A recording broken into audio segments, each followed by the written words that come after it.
Hello and welcome to another episode of Useless Information. My name is Darryl Woods, down here in the lower left-hand corner. I work at Adult Services at Hollywood St. Paul's, and this week we are going to continue talking about the category of commerce, and we'll be looking at some of the oldest existing businesses this week. So, the S&P 500 index of leading U.S. companies indicates that the average lifespan of a company is only about 15 years, which is kind of interesting all on its own. But we're going to be talking about some really old ones. There are 5,586 companies that are older than 200 years old. This is as of a Korean study in 2008. And out of these 5,586 companies, more than half of them are Japanese businesses. In fact, the five oldest companies that are still in existence are all Japanese companies. And 15% are in Germany for second place, 4% in the Netherlands, and 3% in France. And of all companies 100 years or older, which is way more than 5,586, 89% employ fewer than 300 people, which I think is fascinating. So this suggests that one of the keys to longevity is keeping yourself small and manageable. We kind of live in a world that right now has a bit of a concern about the size and oversight of some mega corporations like Google and Amazon and Walmart, etc. If history is any indication, all these mega corporations are likely to go by the wayside within 100 years. Either that, or we have entered into an entirely new financial era in which the old rules don't apply. So we'll see. Okay. First, let's talk about the oldest existing company. It is Congo Gumi, a construction company that's headquartered in Osaka, Japan. And it was established in 578, roughly 100 years after the fall of the Roman Empire, and it is still in existence. A Korean immigrant to Japan started this company after he was invited to Japan to help construct a Buddhist temple. And this company continues to focus on building Buddhist temples, also worked on other projects like the Osaka Castle, which you see here. 50 generations of the same family oversaw this company until massive debt overwhelmed them in 2006. Wouldn't you hate to be that guy? That guy who, the 50th person from this family who ran this business and ran it into such overwhelming debt that they had to sell it to the Takamatsu Construction Group. But it does still exist. It's just a division, essentially, of the Takamatsu Construction Group. So, if you feel like now that they are a division, and therefore they are no longer their own company, therefore they really aren't the oldest existing company, let's take a look at number 2 on the list. Nishiyama Onsen, I believe that's pronounced. Probably a terrible translation, pronunciation, but anyway. This is the second oldest business in the world. It is the oldest service industry business. It is a hot springs hotel that exists in Haikawa, Japan. And this was established in 705. Now, to give you a sense of just how old that is, that's 225 years before the founding of England. Old. Owned and operated by the same family for 52 generations.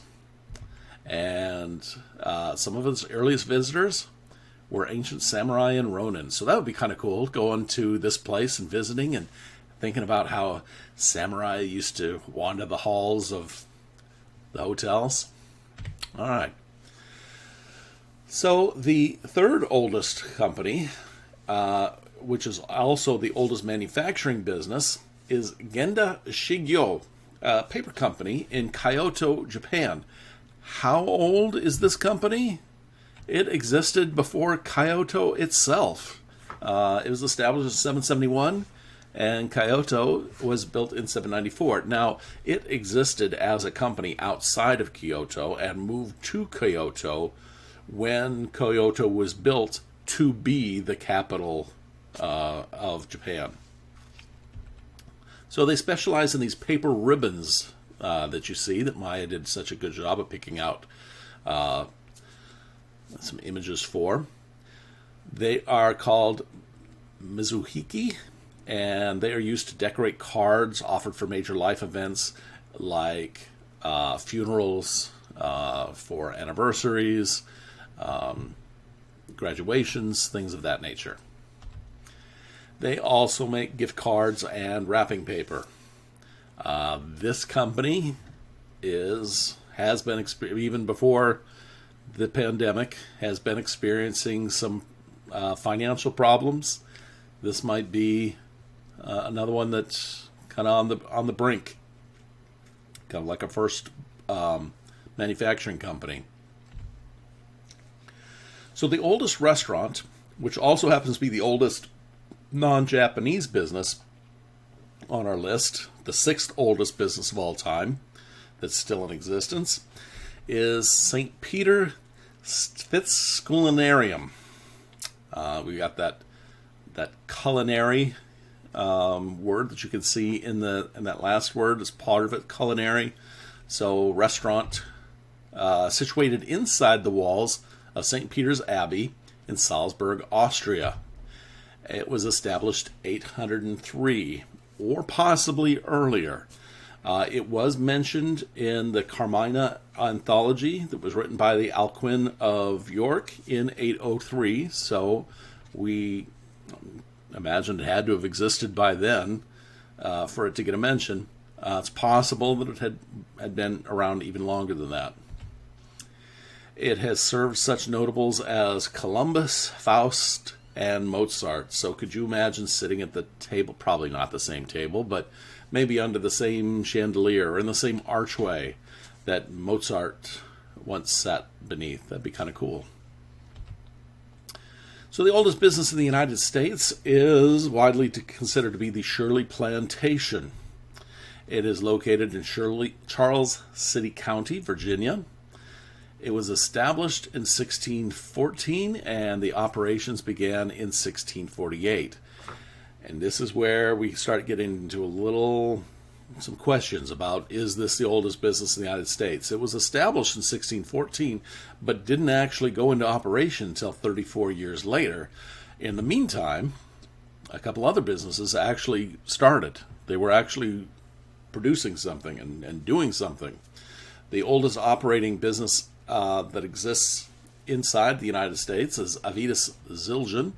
You might recognize the Zildjian name if you played the drums, the cymbals, maybe something else, because they did make musical instruments, or do make musical instruments, and they are currently headquartered in Norwell, Massachusetts. However, they didn't start in Norwell, Massachusetts, as you can imagine, with maybe a name like Aurelius Zildjian. They are Turkish. They established in 1623 and moved to the United States in 1929. So maybe you're not sold on this idea of them being the oldest operating business existing in the United States. So let me give you another possibility. The oldest operating business that originated in the United States is Tuttle's Red Barn, which is a farm in Dover, New Hampshire. It was established in 1632 and is still in operation. We'll talk about that in just a second. So there were 11 generations of Tuttles that have owned and operated the business since the family received a land grant from Charles II. This, of course, being the king that Charleston was named after. But the family had to sell the farm in 2013. And the reason, I think, is kind of interesting. It turns out that none of the Tuttle children of the next generation, of that 12th generation, had any interest in running Tuttle's Red Barn. So there was nobody to take over the business. So the patriarch said, okay, fine, nobody wants it, I'll sell it. And so he did. But it is still individually owned. the people who, this is not part of some large corporation. It is still somebody just bought up Tuttle's Red Barn as its own entity. Yeah. So, the oldest business in South Carolina, according to the Korean 2008 survey, MCCReadys Tavern, restaurant on East Bay Street in Charleston. This is out of the 100 oldest businesses in America. This was the only one on the list, and unfortunately, it seems as if MCCReadys has closed its doors. I am hearing some conflicting reports as to whether this is permanent or temporary. I think most people who are in the know think that it's probably permanent, but let's just imagine that maybe something can turn around here and MCCReadys can still keep it going. It was established in 1767, even though you can see up here the famous sign that hangs over the door says established in 1776. So it was a business that started in 1767, but it wasn't MCCReadys Tavern. It was just a tavern. It was purchased by Edward McCready in 1778 and then took on the name MCCReadys Tavern. In 1791, a banquet for George Washington happened in its long room when George Washington visited here, attended by the mayor of Charleston. I believe the governor of South Carolina was there. A lot of dignitaries. Kind of a big deal to see George Washington as he came to South Carolina. The business has changed hands many times, and once served as a warehouse. Another time it served as a print shop. And even though operations ceased during the 1970s, it did retain its status as a company, making it the oldest existing business in South Carolina, even though not necessarily operational for all of those years. And like I said, hopefully it's coming back to us. Only time will tell. So kind of a shorter one today. I want to give a special shout out to Maya, who put together these wonderful slides, picked out those great expressive images. As I've said before, if I was required to put together these slides and images, this whole project would have ended a long time ago. So Maya keeps it going for us.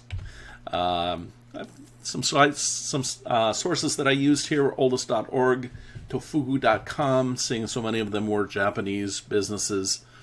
If you enjoyed this, and I hope you did, I think you'll also enjoy our virtual trivia night that happens on Facebook every Thursday at 8 p.m. You can just type in the URL that you see here. You can go to Facebook and type in virtual trivia night, which will bring this up. Love to see you there. Once football season's over, I will probably be there more regularly. But right now, Thursday Night Football has at least some of my attention. And so once again, this was useless information. I would love to hear from you. Go ahead and just drop a little note down below. Or you can send questions, comments, and suggestions to the email that you see here. And until next time, I hope you have a wonderful week. Bye-bye.